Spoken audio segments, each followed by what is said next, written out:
Ok. Bueno, buenas noches a todos. Agradezco a Henry y a Alfonso por la constancia y todo el trabajo diario que están haciendo para crear esta biblioteca de filatelia latinoamericana más importante, que me parece que nunca va a ser superada por la cantidad y la calidad de las exposiciones. Y también agradezco a todos los que están presentes y a todos los que todos los días exponen algún tema nuevo para acrecentar esta biblioteca. Esta es la cuarta charla y la última de una serie de 4 sobre la historia postal del Uruguay, donde las otras 3 anteriores ya están subidas en YouTube de mi oficina, con esta terminamos todo lo que tiene que ver con prácticamente el 80-90% de la historia marítima del Atlántico Sur, diría yo. Me gustaría aclarar un poquito, debido a comentarios que he escuchado más de una vez, me gustaría aclarar que las descripciones que aparecen en cada una de las cartas que vamos a ver, fueron hechas para desarrollar esta charla, y no tienen nada que ver con las descripciones que deben aparecer en una colección. Esto lo comento para que no se tome como ejemplo. Los textos en una colección dependerán de la ubicación y del capítulo que está contando el expositor, y no tiene por qué coincidir con lo que está explicando en esta charla. Yo acá elegí unas 40 unas 40 cartas como para tratar de describir esta historia postal de una manera lo más didáctica posible. El contenido que vamos a ver es, primeramente vamos a iniciar con los precursores, 1820 a 1860, después pasamos a la Compañía de Messageries Imperiales, que luego pasa a ser la Compañía de Messageries Maritimes, y por último vamos a ver la última compañía, que es la Sociedad General de Transportes Marítimos a Vapor.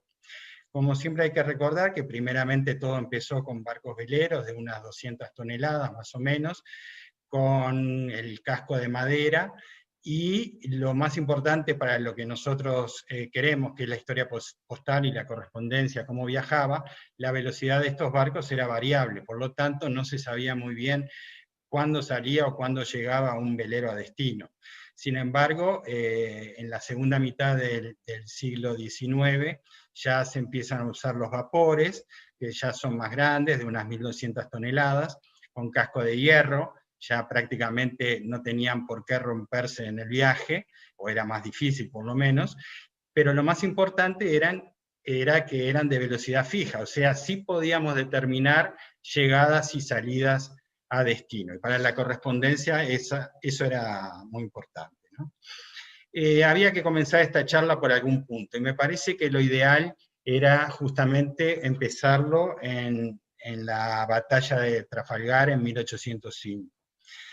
Esta batalla fue un combate naval en el Cabo de Trafalgar, acá lo vemos en el mapa, para intentar derrocar a Napoleón Bonaparte del trono imperial y disolver de alguna manera la influencia militar francesa que existía en ese momento en Europa.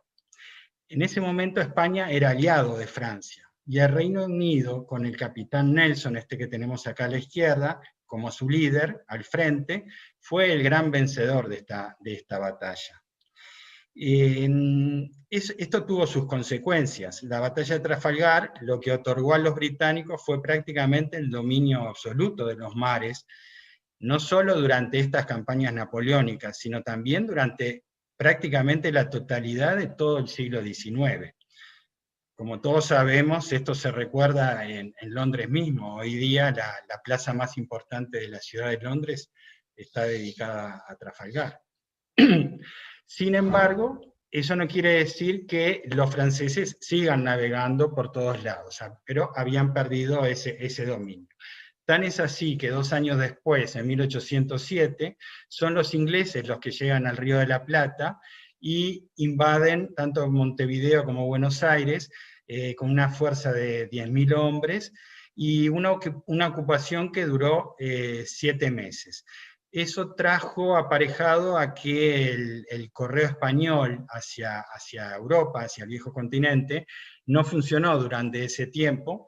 Hay que recordar que el correo español era lo que funcionaba por estos lados en ese momento, no funcionó y empiezan a verse las primeras cartas llamadas ship letters que viajaban por el correo británico.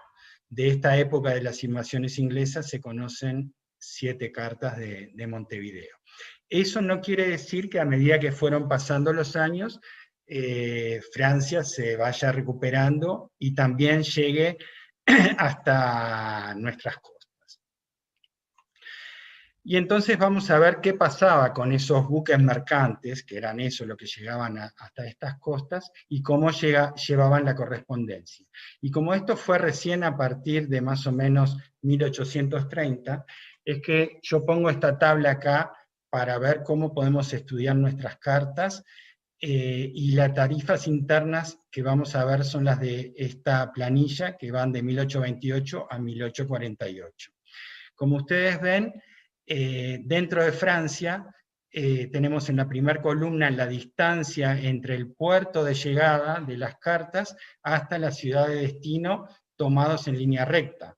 Antiguamente se tendría una tabla, hoy en día podemos ir muy fácilmente a Google Maps, y vemos la distancia en kilómetros que hay entre cada ciudad. Y para una carta simple, acá tenemos lo que se cobraba por cada carta. 2 décimas de franco, 3 décimas de franco, etcétera, etcétera. En la última columna tienen una referencia de las distancias desde París hasta cada uno de los puertos más importantes de llegada. Estas tarifas comenzaron a regir, como decía, en 1828. Aparte de esto, tenemos que sumar el flete marítimo, el transporte marítimo, que en esa época se cobraba 1 décima de franco. Y entonces con esto podemos ver de una manera fácil y rápida, bastante fácil, cómo determinar las tarifas en las cartas que iban a Europa. También en las cartas vamos a encontrar estos números que son un poco extraños, pero son los que se usaban en la época, tanto en manuscrito como en tampones, y cada uno de ellos representa lo que se le cobraba al destinatario, que era quien pagaba la carta en ese momento, en décimas de franco. 1 décima de franco, 2 décimas de franco, 3 décimos, etc. Vamos a ver algunos ejemplos para poder practicar un poco cómo usábamos esto. Entonces, en estas compañías precursoras, como les decía, eran buques mercantes que generalmente no tenían ninguna intervención de la oficina postal local. Cuando hablo de Montevideo y todo lo que sigue, estoy prácticamente hablando de todo el Atlántico Sur, porque esto también se cumplía en el puerto de Buenos Aires y en los puertos de Brasil, de Río, Pernambuco y Bahía, con algunas diferencias, pero muchas similitudes. ¿Cómo se entregaban estas cartas? Bueno, el remitente lo que usaba era el consulado francés. El consulado francés de Montevideo le entregaba al capitán del barco estas cartas, y el capitán del barco, cuando llegaba a destino, cobraba por cada carta que llegaba en la administración postal francesa. Y lo que vamos a encontrar en todas estas cartas son las marcas de entrada a los puertos donde llegaban estos buques, que pueden ser rectangulares, como a la izquierda, donde decía claramente que venía de ultramar, y el puerto de entrada de la carta, porque justamente así se calculaba la tarifa, o marcas circulares, como esta roja de acá, que también dice ultramar, y dice el nombre del puerto de entrada, y esta además decía la fecha. En la carta de la izquierda vemos que es una carta que sale en 1835, por supuesto, no tiene intervención del correo uruguayo, no, se ahorraban ese gasto, llega a Le Havre y después va a Saint-Malo. Demora 84 días, y para calcular la tarifa, que acá se ve que son 6 décimas, es la distancia de Le Havre a San Malo, que según la tabla anterior son 5 décimas, más 1 décima por el transporte marítimo son 6 décimas de franco. Y en este caso, el barco, este es de 1840, entra por el puerto de Pauillac, que lo dice acá en esta marca, y desde ahí hasta Burdeos, según la distancia, podemos ir a la tabla anterior, son 3 décimas de franco, más 1 décima de franco por el transporte marítimo, queda en 4 décimas de franco. Pero eso era para cartas simples. ¿Qué pasaba con las cartas más pesadas? Bueno, también hay una tabla que también funciona a partir de 1828. Por supuesto que antes de esta fecha también habían tablas, pero ya dije que las que nos interesan son de acá para adelante, donde a la izquierda tenemos el peso de la carta entre 0 y 7 gramos y medio, 7 gramos y medio a 10, etcétera, etcétera. Cómo se marcaba en la carta, y cuál era el factor que se usaba para cada escalón de porte para multiplicar la tarifa básica para llegar a la tarifa final. Entonces, lo que se acostumbraba en la época era en cada carta poner arriba a la izquierda un manuscrito. Si no se le ponía nada, era tarifa simple. Si aparecían unas rayitas o unos tics o algo medio inentendible, alguna rayita, era el segundo escalón. Entonces había que multiplicar el porte de la tabla por 1,5. Si aparecía un 10, entonces era una carta entre 10 y 15 gramos y se multiplicaba por 2. Si aparecía un 15, era entre 15 y 20. Y así sucesivamente era lo que se acostumbraba a poner en las cartas. Entonces, nuevamente vamos a ver algún ejemplo para que quede bien claro. Acá tenemos 2 ejemplos a la izquierda. Tenemos un 10 arriba a la izquierda, que significa que la carta pesaba entre 10 y 15 gramos. Entonces había que multiplicar por 2. Entonces si vemos cómo fue la carta hasta Le Havre, multiplicamos la tarifa por 2, le sumamos el porte marítimo y llegamos al porte total. Acá en la izquierda tenemos un 20. Esto significaba que la carta pesaba entre 20 y 25 gramos. Si vamos a la tabla, el factor era de 3, multiplicamos el porte interno por 3 y más el transporte marítimo, llegamos a los 28 décimas de franco, o 2 francos con 8, que aparece acá. No tenía mucho más misterio para hacer esto. Tenemos otro caso que es el de los agentes encaminadores, que en inglés le llamamos los forwarders o forwarding agents. Los agentes encaminadores, como lo dice acá, era un intermediario que facilitaba el envío de la correspondencia, tanto internamente como internacionalmente, todo esto antes de la UP, ¿no? Y eran muy necesarios. Y la característica que tenía era que para llegar al destino final, muchas veces pasaba por varias manos la carta para llegar al destinatario. Y también a veces estos agentes encaminadores tenían su propia marca o cachet. Esto sí ya era raro, no siempre aparecía esto. En las cartas de Montevideo hacia Europa es muy raro encontrar agentes encaminadores que pusieran sus marcas. Pero acá les puse 2 ejemplos para ver cómo funcionaba esto. A la izquierda, acá vemos la marca del agente encaminador, Nathan Bro, que a veces lo firmaba adentro, el propio forwarder, o a veces hasta le ponía la fecha. Y a la derecha tenemos un ejemplo donde ni lo firmó ni le puso la fecha. Fíjense que acá les puse como ejemplo 2 cartas que son exactamente iguales. Las 2 salen de Montevideo, ninguna de las 2 pasa por el correo uruguayo, las 2 van al mismo remitente, a Le Havre. La diferencia es que la de la izquierda es del 1845, la de la derecha de 1848, van por distintos buques, pero la diferencia es que van por distintos agentes encaminadores. La tarifa es exactamente la misma, por supuesto. Es 2 décimas de franco, porque fíjense que esta carta va justamente al puerto. Cuando iba directamente a la misma ciudad que el puerto, era solo 1 décima de franco, y la otra décima de franco era por el transporte marítimo, como ya lo vimos. Acá vemos, sí, la intervención del Correo Uruguayo. Esta carta es una muy linda carta, algo que me gusta mucho, porque es por lo menos la única carta que yo pude encontrar de estas precursoras por correo francés, que sí tuvo la intervención del Correo Uruguayo, y ustedes lo ven acá con la marca Montevideo. ¿Qué pasó? El remitente la llevó al Correo Uruguayo, donde recibió esta marca de Montevideo, esta carta desde 1836, ahí se cobró, acá ven un 120, que son 120 reis, es lo más seguro por las monedas que estaban en ese momento. Yo acá hice alguna aclaración de que inmediatamente que Uruguay logró su independencia en 1828 y se juró la Constitución en 1830, en la propia Constitución no especificaba cuál era la moneda de uso.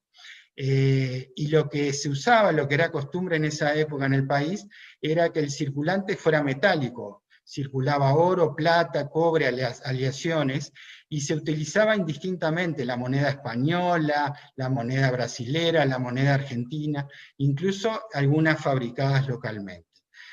O sea que podían ser reales, podían ser centésimos, pesos, patacones, en este caso son 120 reis. Bueno, la carta llega como siempre, al le abre, se cobra las 2 décimas, como ya vimos antes, una décima por la parte interna y la otra décima por el correo marítimo. Esta es también una carta muy importante, porque viene a ser la primera carta uruguaya que se conoce al extranjero de lo que hoy conocemos como última hora. ¿Cómo funcionaba la sala de comercio? ¿O qué era la sala de comercio? La sala de comercio era lo que hoy vendría a ser una cámara industrial, donde se juntaban los industriales, los comerciantes, y tenían varias ventajas si eran socios de esa sala de comercio. Por ejemplo, ahí recibían la información de los buques que entraban y salían, podían conseguir los papeles de documentación de conocimientos de embarques, o sea, todos los papeles que se necesitaban para exportar o importar una mercadería, los ayudaban a llenarlos, incluso si alguno no sabía el idioma, preferentemente francés, inglés, portugués, esta sala de comercio le ofrecía gente que traducía las cartas, y también tenía, lo interesante para nosotros, un servicio de última hora, o sea que cuando uno iba al correo o no encontraba el vapor o no encontraba el correo abierto, si era socio de acá, por una pequeña suma, lo ponía en la sala de comercio y ellos se ocupaban de enviar la carta y le colocaban la marca. Y justamente esta carta es la primera carta que se conoce en 1837 con esta marca, Sala de Comercio Montevideana, y es la única que se conoce que fue a Europa. Acá vemos que esta fue a París, tiene la entrada, País de Outremer, tiene la llegada a Burdeos, tiene la tarifa de 9 décimas, que corresponde a 8 décimas la tarifa interna, es una carta simple, fíjense que si ustedes miran a la izquierda, arriba no encuentran ninguna marca, o sea que es el primer porte, y son 8 décimas de franco más 1 décima por el marítimo, son 9 décimas de franco, o sea 0,9 francos. Pero no solamente los capitanes de las compañías francesas recibían una recompensa por cada carta. En Francia, también gracias a este descubrimiento de vamos a llamar, panfleto o cartel que se ponía en el puerto de Montevideo en 3 idiomas, español, francés e inglés, se le decía a los capitanes de los barcos que llegaban, tanto británicos, franceses o italianos o el que llegue, que se le iba a recompensar al capitán del barco con, como ven ustedes acá, 25 reis por cada una de las cartas que entreguen. Este documento es de 1846 y gracias a él sabemos cuánto se le pagaba al capitán por cada carta. Y eso era realmente importante para que el correo pueda obtenerla y pueda después cobrarla al destinatario y tener su renta, por supuesto. Y bueno, después de estos precursores que vimos, llegamos a una parte muy importante, donde aparecen los vapores, ya todo se empieza a ser más normal, vamos a decir, en el tránsito y en los itinerarios, y en 1857 se firma entre el Estado francés y la Compañía de Messageries Imperiales un contrato que es muy importante para todo lo que vamos a ver a continuación sobre la historia postal. Es un contrato bastante largo, pero acá les voy a mostrar de los 10 capítulos que tiene, lo que a mí me parece que es más interesante para el estudio de nuestras cartas. Bueno, para empezar vamos a decir que este contrato asegura la línea postal con Brasil, Argentina y Uruguay, con una subvención de 4.700.000 francos por año. Es muy importante que tengamos en cuenta que es una subvención, para que ninguno de nosotros se ponga a hacer números y vea si tenía ganancias o no. Lo importante para los franceses era el comercio y que todo esto funcione. Entonces, el capítulo 1, por ejemplo, habla de los itinerarios, y gracias a ese capítulo es que vamos a ver los mapas más adelante. También dice que la compañía va a trasladar toda la correspondencia en forma gratuita, porque obtenía estos francos por año. Decía que en Burdeos, si no llegaba a tiempo la correspondencia desde París, tenía que esperar algunas horas para que llegase esa correspondencia, y si había algún desvío en la ruta, por alguna causa, ustedes van a ver que en algunas diapositivas más adelante hay algunos desvíos justificados, epidemias y algunos problemas con los barcos, debían ser comunicados al cónsul francés. En el capítulo 3 ya habla de la vigilancia del servicio, que lo hace el comisario del gobierno, y los agentes o funcionarios postales que iban adentro del barco en su oficina, también tenían que controlar las cargas y los horarios de los buques. En el capítulo 4 específicamente habla de cómo debían ser los barcos, los vapores, y se le exige tener para este servicio 7 vapores de unos 450 caballos de fuerza, y 3 vapores más pequeños de unos 200 caballos de fuerza, o sea, un total de 10 vapores con unos determinados caballos de fuerza. Y también hablaba sobre la tripulación que debía tener. Los vapores grandes tenían que tener un mínimo de 85 tripulantes, y los más pequeños de 53 tripulantes. A tal punto llegaba el contrato, ¿verdad? Y es una imagen del vapor Navarre, que era uno de ellos, que básicamente era con unas ruedas a paletas para poder llevar una velocidad fija. ¿Qué pasaba con el capítulo 7? Esto también es muy importante para nosotros para definir cómo se ponían las marcas.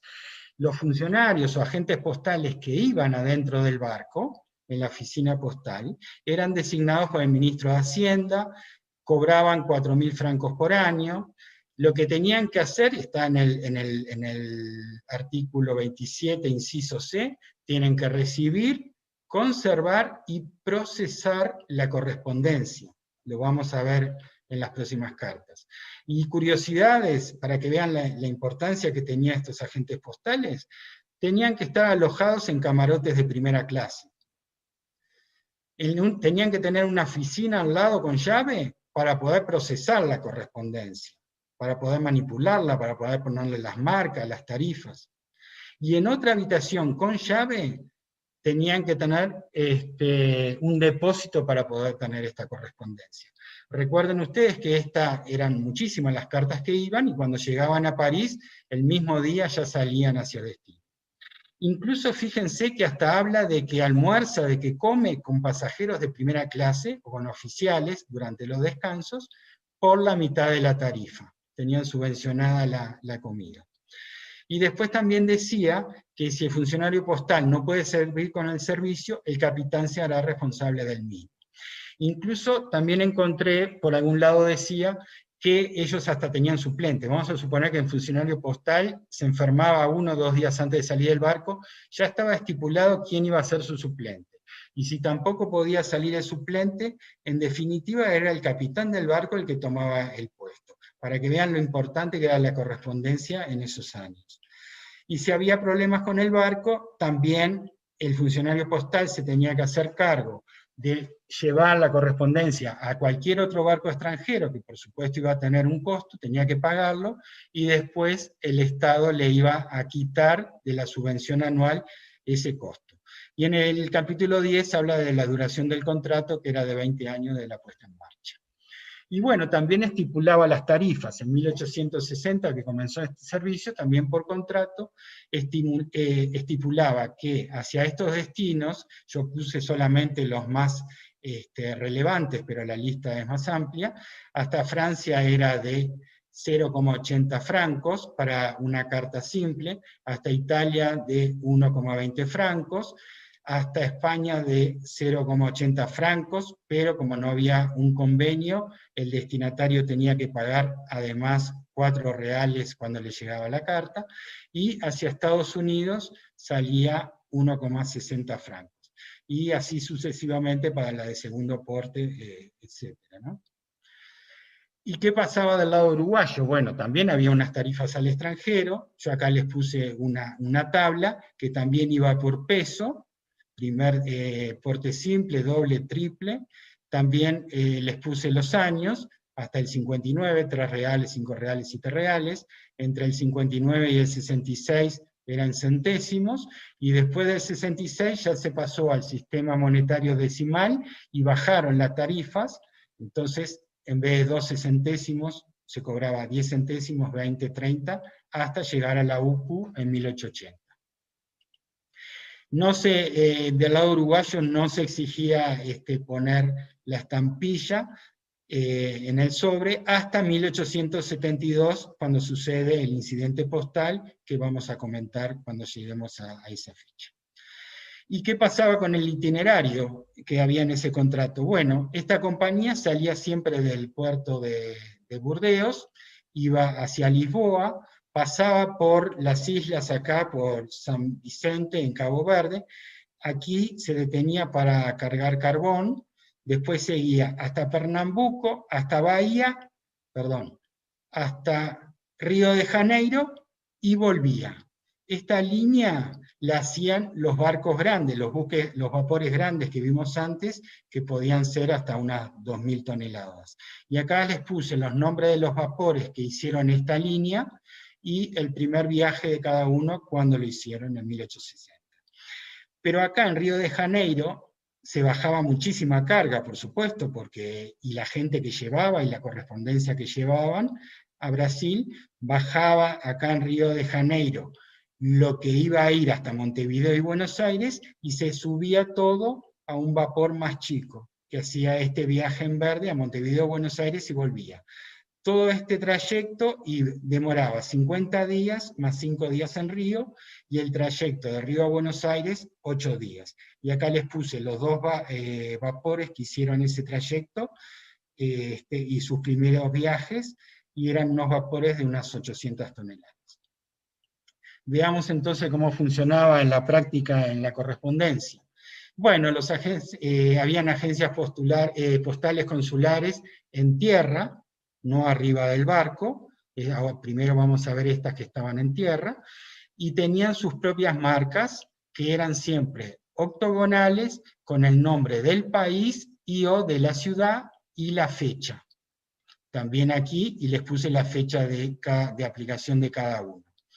Entonces, vamos a la práctica. En este caso, ya se había cambiado, ya no se ponía acá a la izquierda el peso en gramos, como habíamos visto antes, sino que se ponía directamente el porte. Acá tenemos uno de porte doble, entonces iba a Francia, a Burdeos, como vimos en la tabla anterior, pagaba 0,8 francos, como era un porte doble, pagó 1,6 francos a la llegada, lo pagó el destinatario. Acá vemos la marca que la hizo el agente postal en tierra, y primeramente había pasado por el correo uruguayo. Esta carta sale por el Saintonge hasta Río, y en Río hace su traspaso al Navarre hasta Burdeos, como vimos en la tabla anterior. También se podía hacer el prepago de la correspondencia, o sea que en esta agencia postal consular en tierra se podía prepagar con estampillas francesas. Y es lo que hizo este remitente. Pagó los 0,8 francos con esta estampilla. En ese caso se le puso el matasello de puntos y ancla que tenía el funcionario postal en Montevideo.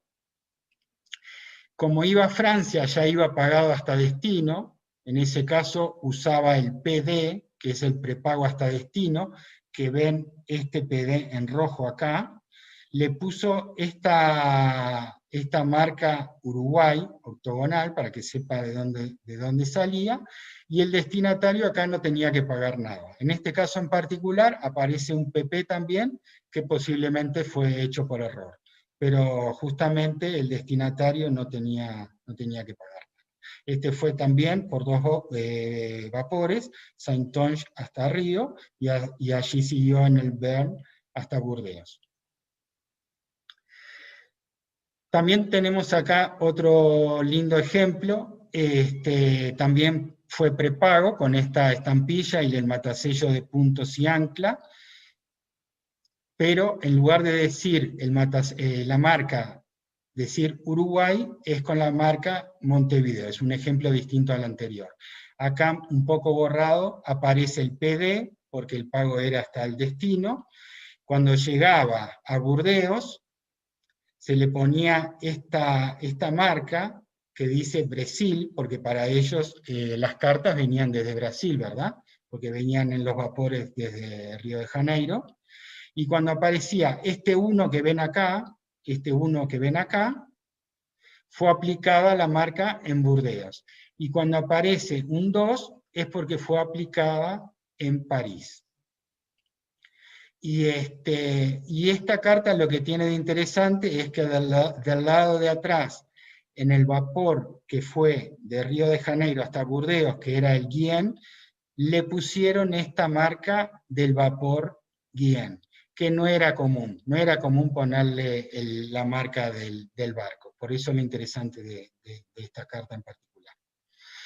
También habían otros destinos, destino Italia, ya vimos que el porte era de 1,20, acá vemos el prepago, acá vemos el PD, pago hasta destino, acá vemos la marca octogonal, donde dice Montevideo, y salió por el Carmel hasta Río y el Guien hasta Burdeos. Y cuando llegó, se le mandó a destino Padula en Italia. Y acá vemos a la derecha una que fue hasta Savona, pero la diferencia, es todo igual que la anterior, pero la diferencia es que es un porte triple. No es común un porte triple, pagó 3,60 francos en la agencia postal consular en Montevideo. Veamos lo que pasaba con España. Acá también les puse un ejemplo de una carta simple y una carta triple. La carta simple pagó 0,80, como ya vimos, pero la diferencia es que se le ponía PP, o sea, pago parcial. ¿Por qué? Porque cuando llegaba a España se le ponía el 4 reales por porte simple, que era lo que tenía que pagar el destinatario. Y en este caso, a la derecha, es exactamente lo mismo, pero es una carta triple. Se pagó 2,4 francos, se le puso el PP, que se ve acá abajo, pago parcial, acá está la marca octogonal, y cuando llegó a España se le puso el 12 reales, que fue lo que tuvo que pagar el destinatario por la carta triple. ¿Qué pasaba cuando la carta no salía de Montevideo? Ya vimos que cuando salía de Montevideo no era obligatorio poner la estampilla, pero sí cuando salía de un correo del interior del Uruguay, distinto, o sea, distinto a Montevideo. Ahí son cartas muy raras y son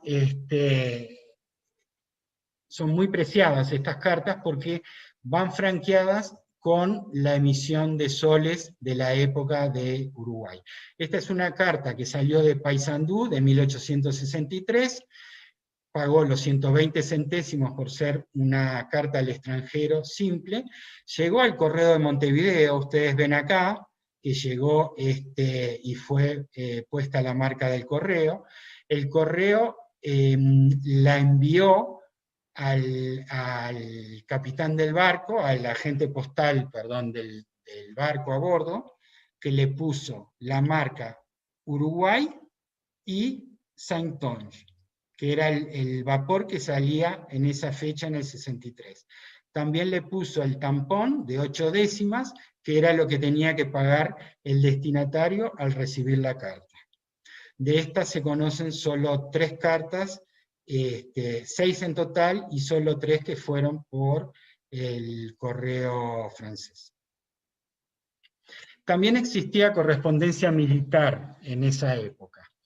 ¿Qué era esto? Bueno, como puse acá explicando, los militares franceses que estaban en servicio en cualquier lugar del mundo, en el exterior, podían enviar una carta a Francia pagando solamente la tarifa interna francesa, cuando la enviaban a través, por supuesto, de los agentes postales franceses y los vapores franceses.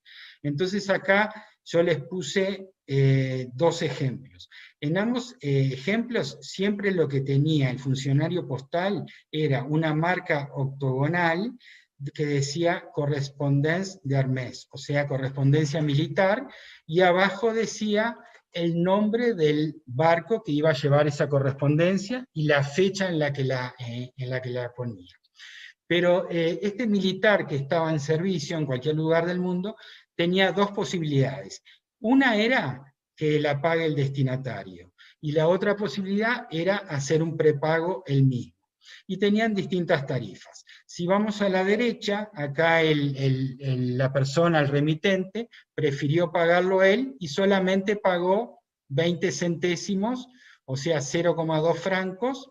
Acá está la marca de ancla que le puso el funcionario postal a bordo. Acá está la marca octogonal con el nombre del barco, y el PD, porque era hasta destino. O sea que esta carta llegó a París y no tuvo que pagar más nada, solamente los 0,2 francos. Y en este caso, el remitente prefirió que la pague el destinatario, y en vez de 0,2 francos, tuvo que pagar 0,3 francos el destinatario, y ahí ya se ponía con un tampón, como se ve acá.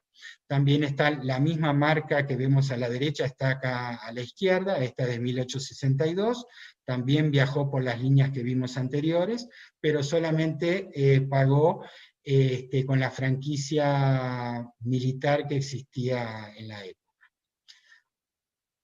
Este es un muy lindo ejemplo de un caso que pasó entre Buenos Aires y Uruguay entre 1863 y 1869.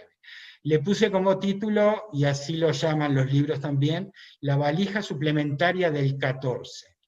¿Qué quiere decir? Esto es el día 14 de cada mes. El tema era el siguiente. El barco, el vapor, salía de Buenos Aires los días 12 de cada mes. Y de Montevideo, llegaba a Montevideo y recién salía el día 15. Como el viaje por el Río de la Plata era solo en el día, se quedaba como 2 días en Montevideo, más, de cada mes. Lo que sucedió fue que otros vapores que venían con correspondencia de Europa, por ejemplo los británicos, llegaban a Buenos Aires a veces el 11, a veces el 12 de cada mes. Si llegaba el 12 y el barco francés salía el 12, no le daba a tiempo al comerciante argentino para contestar esa carta, y tenía que esperar la próxima salida del barco francés, que era al mes siguiente. Eso era terrible para el comercio, era mucho tiempo. Entonces, ellos hicieron lobby, ¿no?, con el cónsul que existía en Buenos Aires, y lo que se llegó fue a esto, a 2 cosas. Una, se hizo una convención postal en 1865 entre Argentina y Uruguay, que básicamente, en resumen, lo que decía, que ningún país le cobraba un cargo extra a la correspondencia cuando ésta pasaba en tránsito por ese país. O sea, si de Buenos Aires salía una carta a Europa y estaba en tránsito en el correo uruguayo no iba a cobrarle nada, y viceversa. Además, hicieron un convenio también con el consulado francés de que ponga lo que se llama justamente la valija suplementaria. O sea, si el barco francés había salido y había correspondencia, entonces usaban cualquier barco pequeño, que todos los días salía un velero, un barco, cualquier barco que saliera en el día de Buenos Aires a Montevideo, lo ponían en ese barco, llegaba al puerto de Montevideo, iba al correo uruguayo y lo ponía en ese barco francés que estaba esperando en el puerto de Montevideo. Por supuesto que eso tenía un costo y se lo cobraban al comerciante, le cobraban ese costo, pero no siempre el comerciante lo pagaba, no era algo tan estricto. Muchas veces era el cónsul el que se decidía si lo pagaban o no lo pagaban. Por ejemplo, acá vemos esta carta, que es la única carta que pasó por los dos correos, tanto el de Buenos Aires como el de Montevideo, que es pero muy interesante. Fíjense, esta salió del interior de Argentina, salió de Rosario, es de 1865, y acá dice cuando salió de Rosario, en noviembre de 1865, y llegó a Buenos Aires.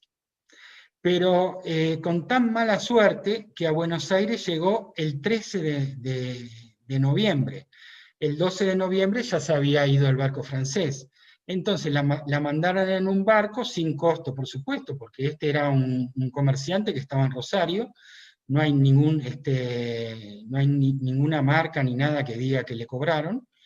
Llegó a Montevideo, al correo de Montevideo, el 14 de noviembre, el correo la mandó al funcionario postal el 15 de noviembre, y ese mismo día salió en el barco Carmel rumbo a Río, con el tampón de 8 décimas que lo iba a pagar el destinatario. Y entonces esta carta no perdió tiempo y salió como tendría que haber salido si hubiera llegado a tiempo en Buenos Aires. Esta es la única carta que se conoce con las dos marcas, tanto del Correo de Buenos Aires como del Correo de Montevideo.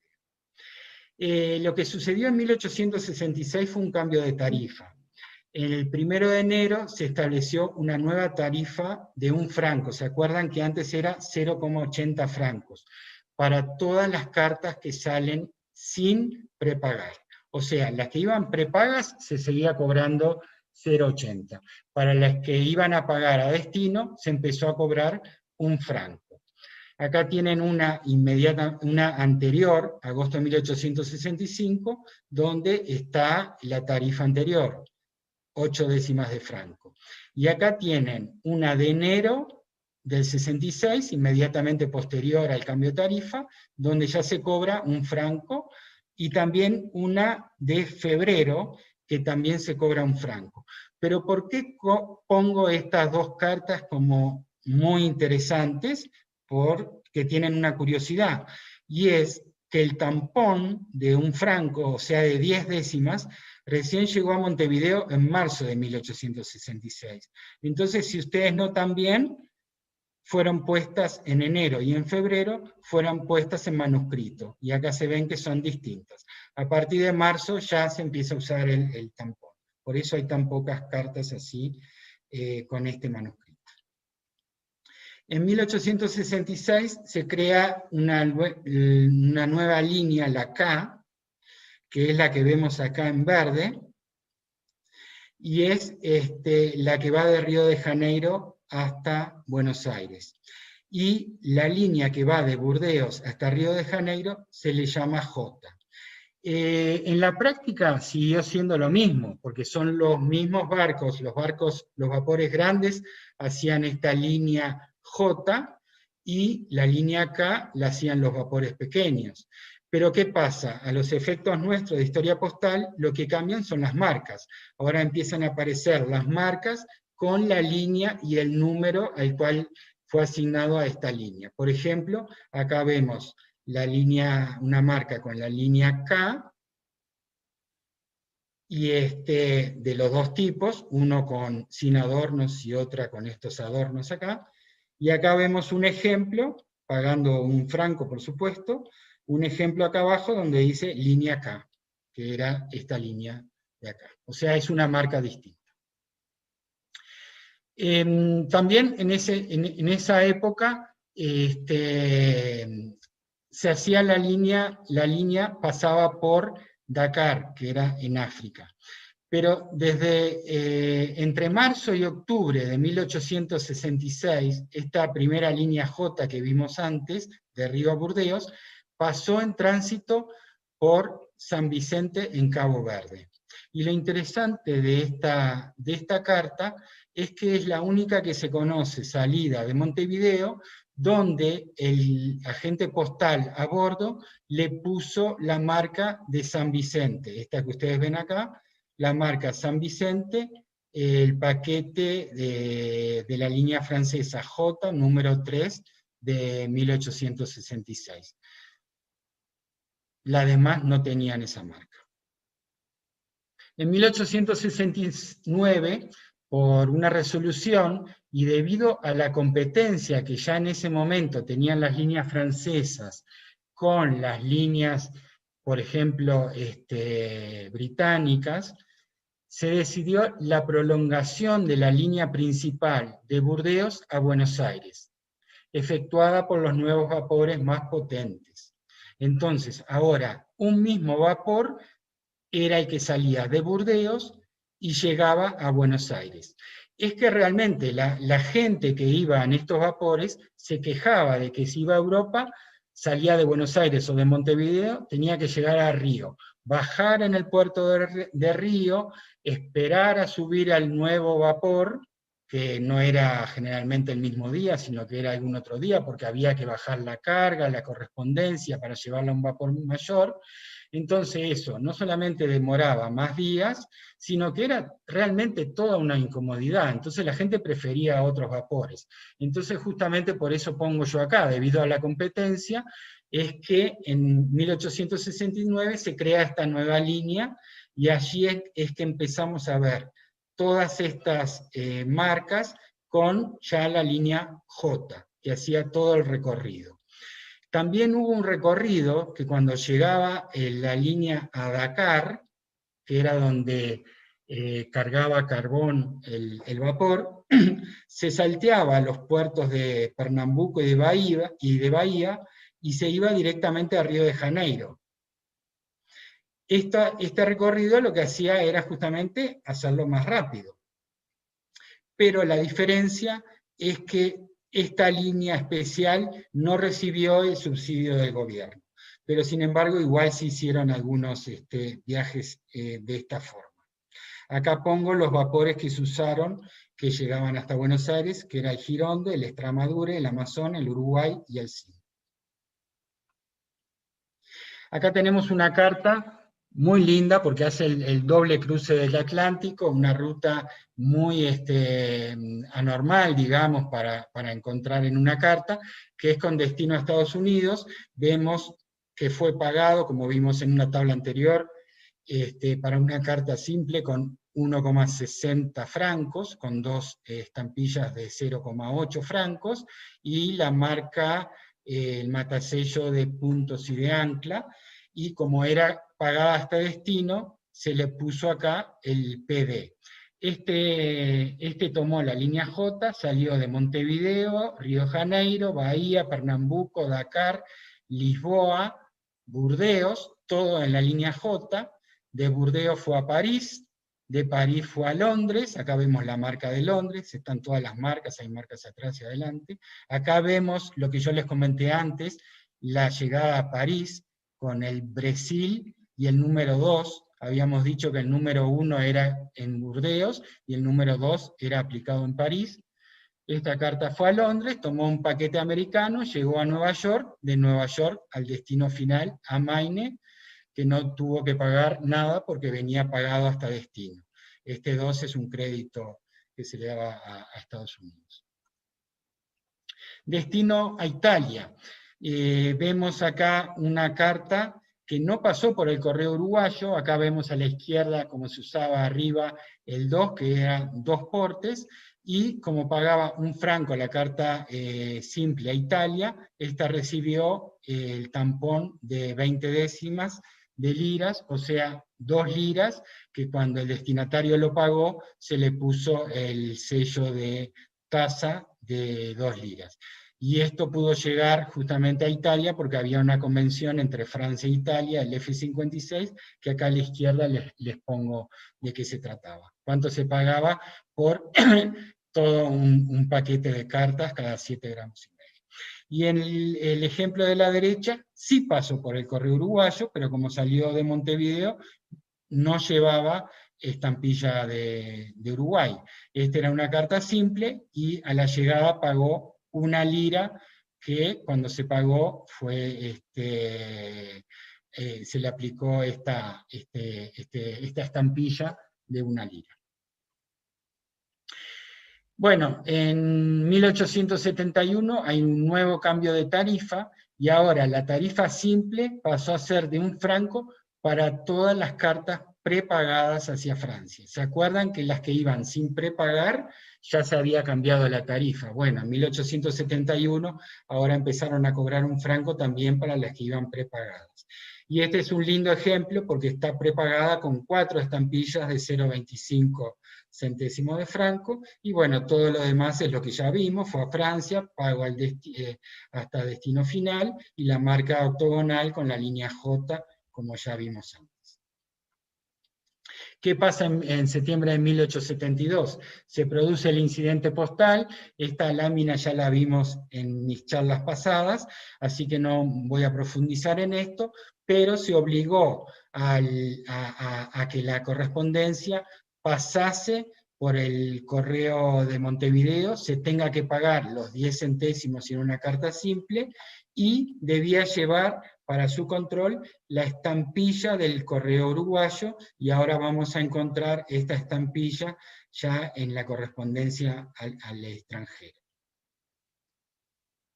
Por ejemplo, si buscamos un destino un poco más extraño, Portugal, acá vemos una que viajó antes del incidente postal. Esta fue un mes antes, en agosto de 1872, entonces salió de Montevideo, pero sin pasar por el correo uruguayo.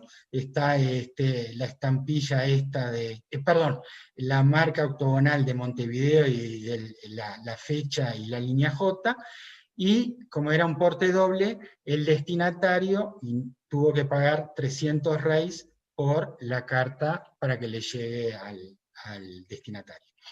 Y a la derecha, acá sí ya vemos una carta del 75, también a Lisboa, pero tuvo que tener la estampilla uruguaya de 10 centésimos, porte simple.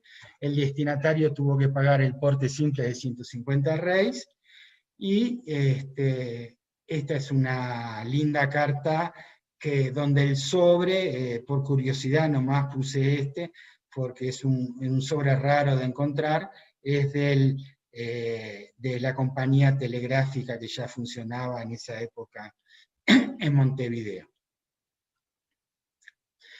En el 73, perdón que tomé un poquito de agua de Coca-Cola.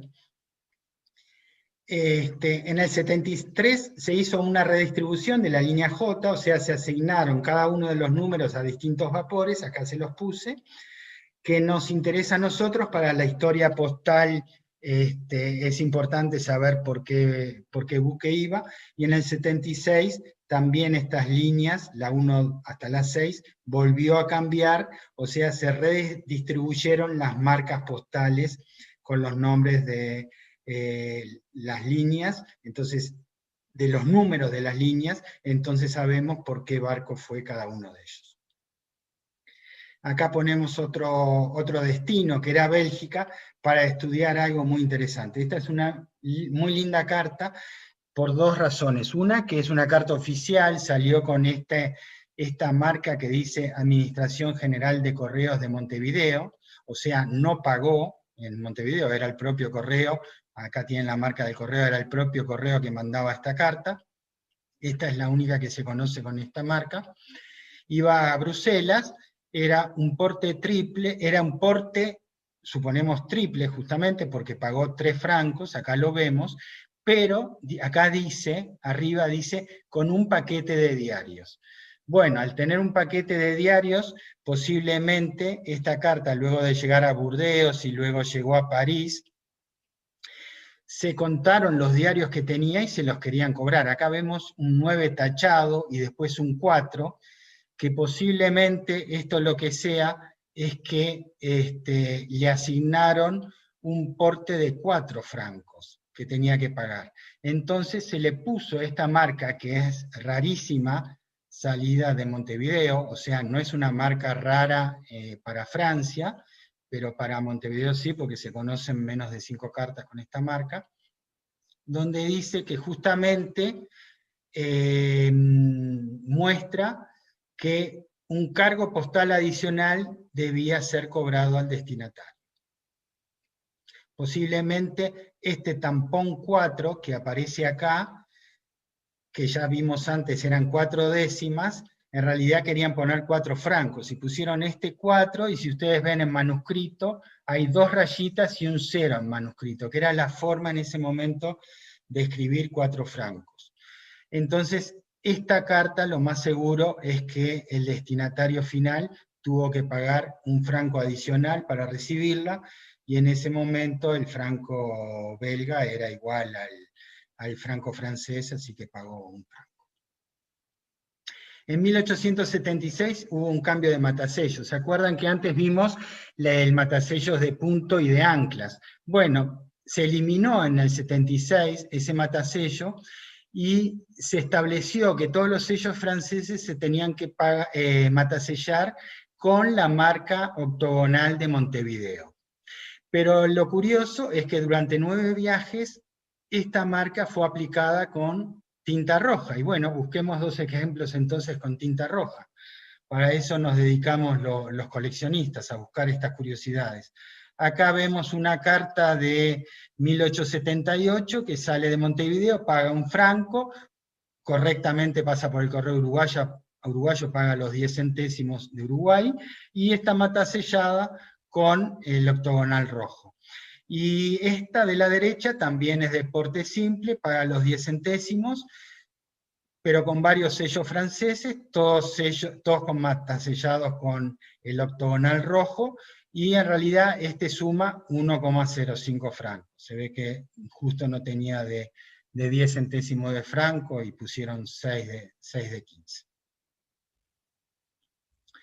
También existía gente que no pasaba por el correo uruguayo y en forma ilegal, vaya uno a saber cómo, llegaba al barco francés sin pagar los 10 centésimos al correo uruguayo. Y acá encontramos 2 ejemplos.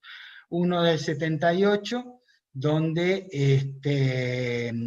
sale directamente al barco francés, paga un franco, acá sí vemos 15, 15, 15, 15, 15, y 10 centésimos de franco, y la marca Montevideo.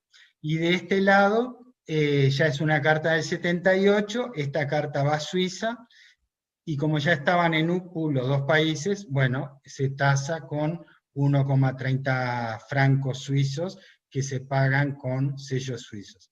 Esta es la única que se conoce con estos sellos suizos antes de UPU. Ahora cambiamos, vamos al último capítulo ya para ir terminando, con la compañía SGTM, que empezó a funcionar, fue fundada en 1865, y en 1867 comenzó con sus viajes a Brasil. La diferencia con la anterior es que en lugar de salir de Burdeos, salía de Marsella. Entonces, lo que hacía esta compañía francesa, competía con las compañías, por ejemplo, italianas, que vimos en una charla anterior, cuando vimos las compañías italianas. La ruta que hacía era Marsella, Gibraltar, también pasaba por la isla San Vicente, donde cargaba carbón, iba a Río de Janeiro, Montevideo, Buenos Aires, y volvía en el mismo vapor. Los vapores eran estos que ven acá escritos: Bourbon, Picardie, Putois, perdón la pronunciación, Savoy y France. Lo que sí tenemos que saber y tener bien claro, que todas estas cartas, no importa si el destino final era Francia o era Italia, pero en Marsella recibían esta marca que decía Plata, porque venían del Río de la Plata, y Marsella y la fecha. Y siempre era aplicado en rojo. Cuando tiene esta marca es porque justamente viajó por esta línea. Acá les muestro en un periódico de la época, de 1874, cómo competían las distintas compañías en Montevideo y sacaban sus propias propagandas. Acá vemos esta que estamos estudiando ahora, que era las SGTM, que pasaba por Marsella, como ustedes ven acá, Marsella. También pasaba por Barcelona, pero en realidad no pasaba por Barcelona. La gente tenía que bajar en Marsella y tomarse traspasar o transbordar a un vapor más chico y lo llevaba a Barcelona. Tan así era la competencia que ellos querían levantar pasajeros para toda Europa. Acá vemos el mismo día la propaganda del vapor italiano. Como ustedes ven, también pasaba por Marsella y Barcelona, por ejemplo. Y acá vemos la primera compañía que estudiamos, que era la Messageries Maritimes, que esta no pasaba por Marsella, sino que iba directamente a Burdeos, pasaba previamente por Lisboa, Dakar, Pernambuco, Bahía y Río de Janeiro. Acá tienen lo que cobraban en primera clase, segunda clase y tercera clase, para que ustedes, si tienen ganas, vean cómo competían en precio y las facilidades que daban, si iban en familia tenían descuento, etcétera, etcétera. ¿Y dónde estaban las agencias? Acá estaban todas cerca del puerto, estas son calles que estaban bien cerca del puerto, o sea que me imagino que la competencia era bastante importante.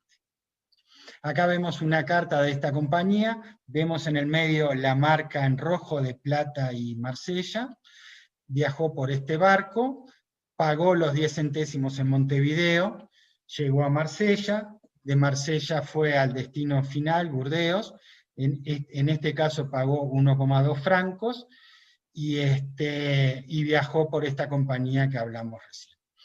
Esta es otra carta que fue, en este caso, a Italia, pero fue por justamente esta compañía francesa, por el Vapor France. También recibió la marca italiana, y acá tienen la descripción de esta carta, que llegó primero a Roma, no encontró al destinatario, y fue redespachada con estos 40 centésimos hasta Florencia para llegar al destinatario. Y acá vemos otra carta, que también va a Italia, también pasa por el correo de Montevideo, de Uruguay, como debe ser, era una carta del 79, pre-UPU, se matasella con el matasello 51, que es de la Oficina Marítima de Montevideo. Esta va también por la línea SGTM, el vapor Savoy, llega a Marsella, se le aplica la marca roja, y se cobra al destinatario final una lira 40, que cuando lo paga el destinatario se le pone las estampillas correspondientes. Y acá son los 0,80 que habrá cobrado el correo francés por llevar la carta hasta después Italia, ¿verdad? Y esto parece una carta muy sencilla, pero realmente a mí me gustó mucho cuando la encontré. Había una emisión, esta que vimos antes, tenía un valor de 1 centésimo que era especialmente para ser usado en impresos. Y la tarifa al extranjero también era de 1 centésimo en esa época. Y esta carta es la única que se conoce, es la primer fecha y la única que se conoce pre-UPO, enviada a Europa desde Montevideo con esta estampilla de impresos, que paga 1 centésimo. Acá ven ustedes la marca Plata Marsella en rojo, que significa que viaja por esta compañía, SGTM, por el vapor Savoy, llega a Marsella, de ahí a Burdeos, y el destinatario paga, como siempre, 1,2 francos por recibirla. Pero lo interesante de esta carta es justamente la estampilla uruguaya, que es única para un caso hacia Europa. Les muestro, ya terminando, les dejo acá escrito la bibliografía que usé, para que ustedes puedan consultar. Nuevamente agradezco a todos los asistentes, a los que escuchan esta charla por YouTube, y a los que hacen posible toda esta biblioteca, que son Alfonso y Henry. Y bueno, muchas gracias por todo. Muchas gracias, Walter. Felicitaciones, muy bueno. Gracias, Walter. Muito bem, Walter, parabéns. Excelente. Muy Muito bueno, bom. Walter, felicitaciones. Muy bueno. Excelente, Bueno, muy bien documentado. Muy Entramos bien. a las preguntas, si es que hay algunas por ahí.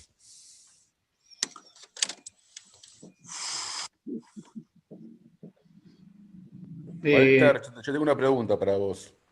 Sí, Oli. ¿Cómo estás? Muy linda, como siempre, tu presentación. Justo en la última parte que hablás de la SGTM, ¿vos tenés conocimiento de marcas lineales de los barcos como el Savoy o el Poitou o el France, que se aplicaba arriba por los capitanes de barco? Porque desde Buenos Aires aparecen esas marcas lineales, son muy grandes, según el Salles, es aplicado por el capitán de barco arriba del barco. Pues de Uruguay creo que no vi ni una de esas. Nunca, nunca. Bueno, lo viste, ¿no? Y es una lástima que lo hayas mencionado, porque ahora si aparece una va a subir de precio. Sí. Yo tengo 2 de esas. Bueno. Hoy Ojalá no duerme, tengas 2. Walter. Hoy no Así me duerme, regalás una, Pablo. En mi historia Por postal no hay que supuesto. repetir. Me regalás una y te quedás con la otra. No, Oli, contestando tu pregunta, de Uruguay nunca vi ninguna y no se conocen. Por lo menos revisé bastante. Sé que de Buenos Aires se conoce, pero también que son muy raros. Ok, gracias. Curiosidad, ¿y cuál es el tenor de esa marca lineal? ¿Te indica el nombre del barco o tiene alguna cosa adicional? Sí, si vos viste que en esa compañía las marcas no tenían marcas de a bordo, como tenía la otra compañía que decía línea J número 3 o decía el nombre del vapor. Claro. Esa compañía no tenía, y muchas veces se ponía en manuscrito. Se ve que en algunos casos el capitán tenía la marca del barco y se la ponía él, se la ponía y bueno, marcaba por lo menos para que se sepa en qué barco había venido. Pero son rarísimas. Uh-huh. Yamil. Te felicito, Walter. La charla estuvo magnífica, como siempre. Solo tengo una observación interesante. El sobre que muestras a Estados Unidos está franqueado con sellos de la emisión de Burdeos, que se imprimió fuera de París a raíz de la guerra franco-prusiana, que son muy raros usados fuera de Francia. Sí, Yamil, te agradezco la observación porque no lo dije y lo tengo presente, sí. Por eso un poquito cuando empecé la charla yo dije que los textos que yo usaba en la charla no son textos para ser usados en una colección, porque justamente en una colección a veces uno tiene que demostrar conocimientos de acuerdo al capítulo por el que va, y justamente es un buen aporte ese de poner cuando una estampilla es fuera de lo usual en esa correspondencia, ¿no? Pero acá, bueno, una charla rápida, quise hacer una charla lo más didáctica posible y poner ejemplos didácticos, pero es como dice Yamil, es muy rara esa emisión puesta ahí. Gracias. A ti. ¿Otras preguntas o comentarios por ahí? Otro comentario que también cartas a destinos que no frecuentemente estaban en las rutas de los vapores franceses, se combinaban la salida de Uruguay por vapores franceses, y entonces de Francia pasaban por Inglaterra y llegaban a su destino final por vapores ingleses, ¿no? La combinación de ambos servicios. Sí, eso ¿te acordás que todo lo que sea por el lado de Gran Bretaña lo toqué en la charla que hice de la correspondencia británica? Si no, era un cúmulo de temas muy grande, pero por supuesto que se combinaba también con Gran Bretaña. Y eso está en la otra charla. También al revés, iban por correo británico para llegar a Francia. Y ahí se usaban las marcas de intercambio, las de los artículos, para ponerlo que se ponía en onzas y en moneda británica, en shillings, o después las marcas GB, que todos conocemos, donde ya se usaba el franco francés y el peso en gramos, ¿no? Pero eso no lo puse en esta charla. Y también coleccionas la correspondencia de llegada a Uruguay por vapores franceses. No, porque ya con esto, la verdad que tengo mucho. Entonces yo lo que hago es toda la carta que sale de Montevideo, de Uruguay hacia el extranjero. Tengo, sí, muy lindos ejemplos, pero eso ya va a ser parte también de otra colección, y esos son cartas que llegan a Montevideo y se tasan en Montevideo. Ya sería otra charla, otra colección. Sí. Mauricio, ahí te veo con la mano en alto. Gracias. Primero, Walter, felicidades por tu charla. Una vez que se suba a YouTube, ahora ya tengo también la tareita de volver a ver las 3 primeras y repetir la cuarta para tener toda la secuencia. Una pregunta con relación a esta última compañía francesa que nos mencionas, porque en una de las primeras que nos mencionaste, nos comentas que había cierta inconformidad con los pasajeros que tenían que hacer el transbordo de barco en Río de Janeiro. En esta última, ¿tenían que hacer transbordo o era el mismo buque hasta llegar a Europa? El mismo. Eran vapores grandes y era el mismo barco. Entonces paraba en Río de Janeiro, pero las personas mantenían el mismo camarote, el mismo barco. Era toda una incomodidad, ¿no? Imagínate bajan las valijas, esperar en el puerto, no salía enseguida el otro barco, tenían que posiblemente quedarse. Era una incomodidad, pero como no había competencia, hacían eso. Cuando hubo competencia, ya los barcos empezaron a llegar los grandes hasta Buenos Aires, ¿no? Muchas gracias. De nada. Otra inquietud de la octogonal que dice Uruguay y el que dice Montevideo.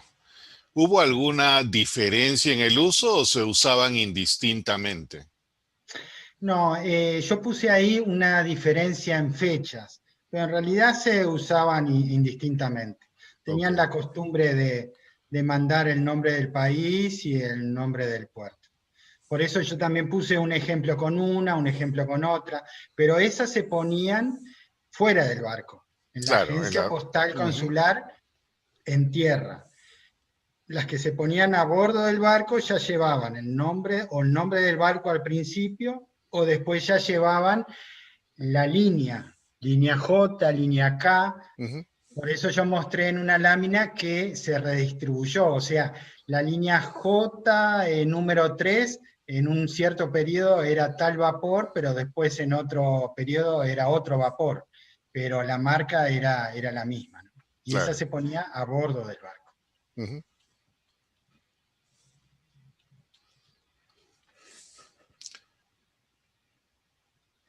No veo a nadie más por ahí. Adelante. Bueno, Walter, quiero primero y antes que nada darte las gracias por la ayuda que me diste para resolver algunas de los enigmas de la carta que tuve oportunidad de presentar en la charla que tuvimos de Navidad. Y quiero remitirme a esa carta por un comentario que hiciste en la charla de hoy, en el sentido de esta anotación en la esquina. Tú la podrías, no sé si se vea. Sí. ¿Tú la podrías interpretar como peso y medio? Sí, sí, ¿te acordás que dije que cuando no tenía nada era el primer escalón? Cuando tenía una rayita, un tic, era el factor 1,5. Y eso parece un tic, porque después si no tendría que decir 10, 15, 20.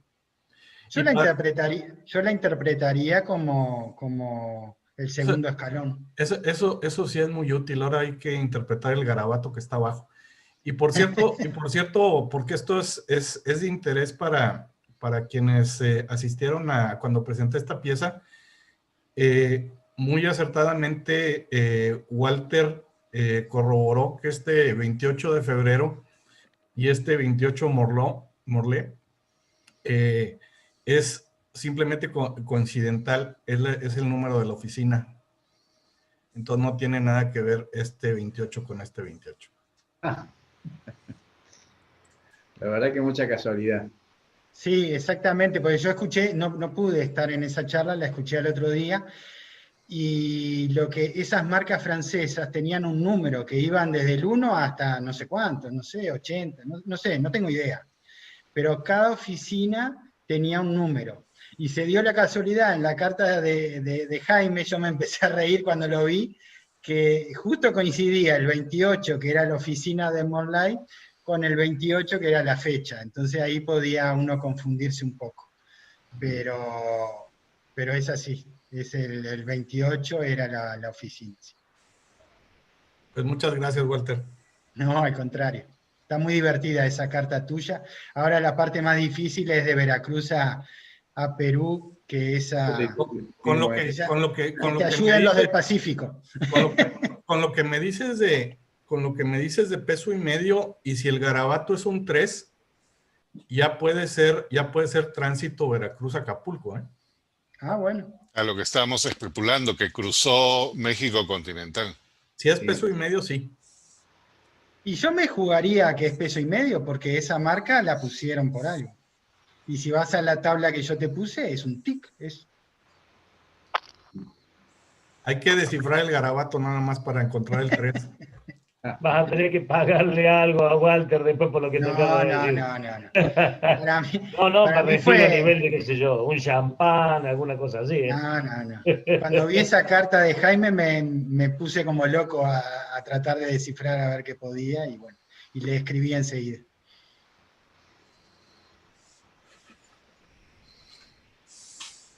Para quien tenga duda de qué garabato me estoy refiriendo, es este. Si alguien ve un 3 aquí, por favor, te lo ruego.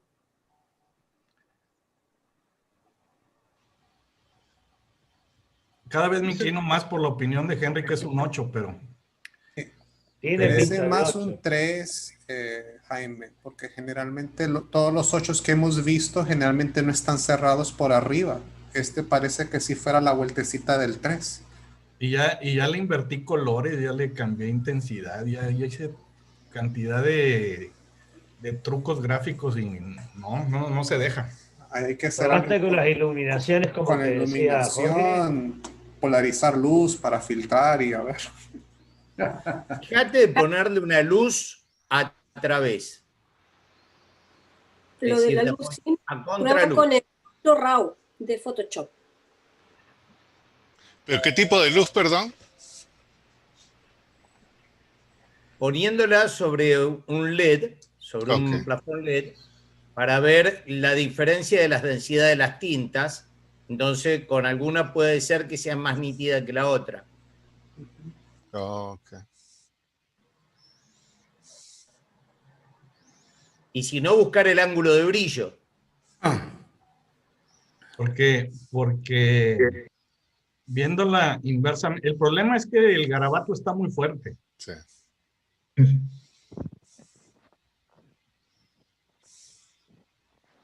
Pero en fin, va a dejar horas ahí de entretenimiento. Otra curiosidad referente a esa carta con doble paso del Atlántico, ¿no? Entonces, era la única ruta,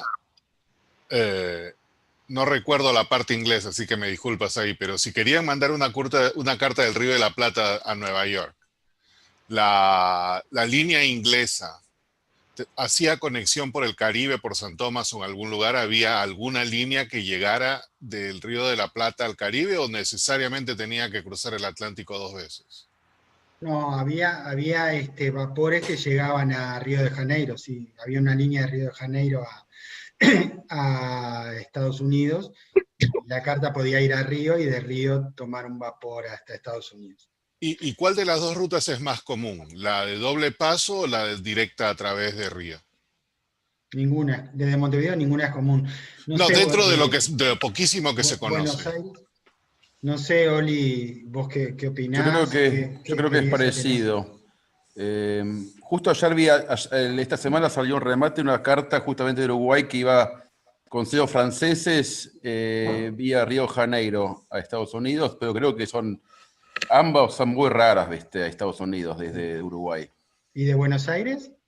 Y de Buenos Aires creo que es más raro como vapor americano vía Río de Janeiro. Y más común el doble tránsito, el doble paso. Y había poca correspondencia también claro. en Estados Unidos. Estados Unidos ya es bastante raro, sí. Sí, Estados Unidos no es un destino común para muchos. Para el Perú se conocen, pero de todas las que van al extranjero creo que es la menos común, Estados Unidos. Una pregunta, Walter, volviendo al tema del transbordo. Con la línea, viste, la línea K y la línea J. ¿No sabes si es que la compañía preveía algún tipo de alojamiento en Río para la gente que no calzaba? ¿No sabés cómo es que lo tenían resuelto eso o no hay ninguna documentación? No digo que no haya documentación, yo no lo conozco. No, me dediqué a estudiar la parte de historia postal, pero la verdad que... No, como lo tenés tan bien documentado, fue tan buena la charla que capaz que hasta tenía documentos de eso, por eso la pregunta. Curiosidad nomás. Supongo que estaría incluido en el precio, ¿no? No sé, supongo. Por lo menos para primera clase. Claro, yo qué sé, si te decían la tarifa, como yo mostré en el diario, que decía de Montevideo hasta tal ciudad valía tanto, yo supongo que debía estar todo incluido, ¿no? Sí, no, como es un tema obviamente no filatélico, pero como estás tan bien documentado, de eso lo sabía. Pero la curiosidad nada más, ¿viste? No tengo idea. Pero era todo un problema, porque la gente la bajás y la subís caminando, pero las cargas hay que bajar todo, subir todo. No, clarísimo, obvio. La verdad te felicito, muy bueno. Demoraba mucho. Gracias. ¿Algo más por ahí? Siempre se me hace difícil ver todas las manos y no veo ninguna en alto en nuestra línea de participantes. Una pregunta sencilla. Hay muchas cartas que no tienen la marca del buque. ¿Vos tuviste que consultar la fecha de salida de los buques para saber por qué buque fue? Claro. Por ejemplo, en el Salles, que le dejé la bibliografía al final, tiene cada uno de los viajes qué barco se usó. Entonces, si vos no tenés indicado el barco en el mismo sobre, podés determinarlo por o la fecha de salida o la fecha de llegada, podés determinar los barcos. Está bien, bueno. Divertido ese tema. Sí, eso es lo divertido. Sí. Yo lo hacía con una historia postal para saber por qué compañía fue, también viendo las fechas y consultando las planillas. Interesante.